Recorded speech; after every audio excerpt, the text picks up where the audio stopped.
شروع اللہ کا نام لے کر جو بڑا مہربان نہایت رحم والا ہے۔ نون، قلم کی اور جو کچھ لکھنے والے لکھتے ہیں اس کی قسم کہ اے پیغمبر صلی اللہ علیہ وآلہ وسلم، تم اپنے پروردگار کے فضل سے دیوانے نہیں ہو، اور بے شک تمہارے لیے بے انتہا اجر ہے، اور یقیناً تم اخلاق کے اعلی مرتبے پر ہو۔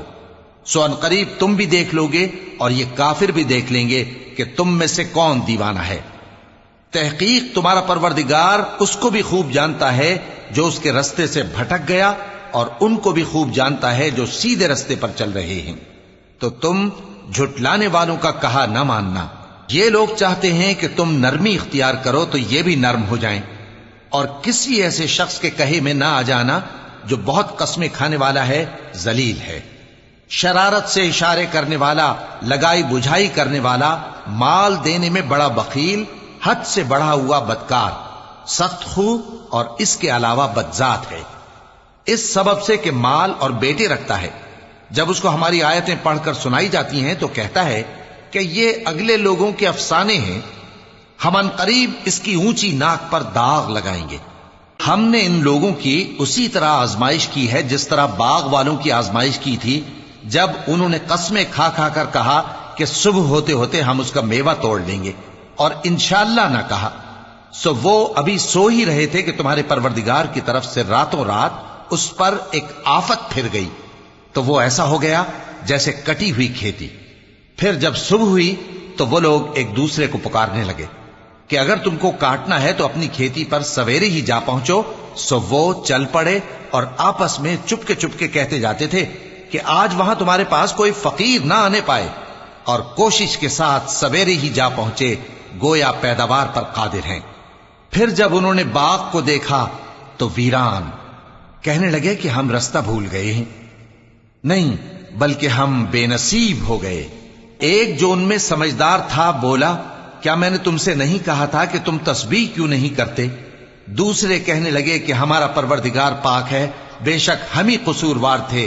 پھر لگے ایک دوسرے کی طرف رخ کر کے ملامت کرنے، کہنے لگے ہائے شامت، ہم ہی حد سے بڑھ گئے تھے، امید ہے کہ ہمارا پروردگار اس کے بدلے میں ہمیں اس سے بہتر باغ عنایت کرے۔ ہم اپنے پروردگار کی طرف رجوع کرتے ہیں۔ دیکھو عذاب یوں ہوتا ہے، اور آخرت کا عذاب سب سے بڑھ کر ہوگا، کاش یہ لوگ جانتے ہوتے۔ پرہیزگاروں کے لیے ان کے پروردگار کے ہاں نعمت کے باغ ہیں۔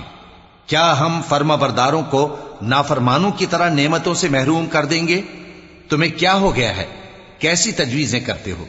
کیا تمہارے پاس کوئی کتاب ہے جس میں یہ بات پڑھتے ہو کہ جو چیز تم پسند کرو گے وہ تم کو ضرور ملے گی؟ یا تم نے ہم سے قسمیں لے رکھی ہیں جو قیامت کے دن تک چلی جائیں گی کہ جو کچھ تم طے کر لو گے وہ تمہارا ہوگا؟ ان سے پوچھو کہ ان میں سے کون اس کا ذمہ لیتا ہے؟ کیا اس قول میں ان کے کچھ شریک ہیں؟ اگر یہ سچے ہیں تو اپنے شریکوں کو لے آئیں۔ جس دن پنڈلی سے کپڑا اٹھا دیا جائے گا اور کفار سجدے کے لیے بلائے جائیں گے، پھر وہ سجدہ نہ کر سکیں گے، ان کی آنکھیں جھکی ہوئی ہوں گی اور ان پر ذلت چھا رہی ہوگی، حالانکہ پہلے اس وقت سجدے کے لیے بلائے جاتے تھے جبکہ وہ صحیح و سالم تھے۔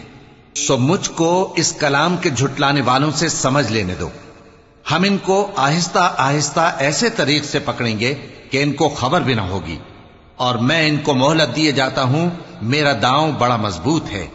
اے نبی، کیا تم ان سے کچھ معاوضہ مانگتے ہو کہ ان پر تاوان کا بوجھ پڑ رہا ہے، یا ان کے پاس غیب کی خبر ہے کہ اسے لکھتے جاتے ہیں؟ سو اپنے پروردگار کے فیصلے کا انتظار کیے رہو، اور مچھلی کا لقمہ ہونے والے یونس کی طرح نہ ہونا کہ انہوں نے اپنے رب کو پکارا جبکہ وہ دل ہی دل میں گھٹ رہے تھے۔ اگر ان کے پروردگار کی مہربانی ان کو نہ سنبھال لیتی تو وہ چٹیل میدان میں ڈال دیے جاتے مذموم حالت میں۔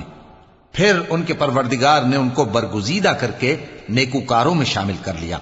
اور کافر جب یہ نصیحت کی کتاب سنتے ہیں تو یوں لگتے ہیں کہ تم کو اپنی نگاہوں سے پھسلا دیں گے، اور کہتے ہیں کہ یہ تو دیوانہ ہے۔ اور لوگوں، یہ قرآن تمام جہانوں کے لیے نصیحت ہے۔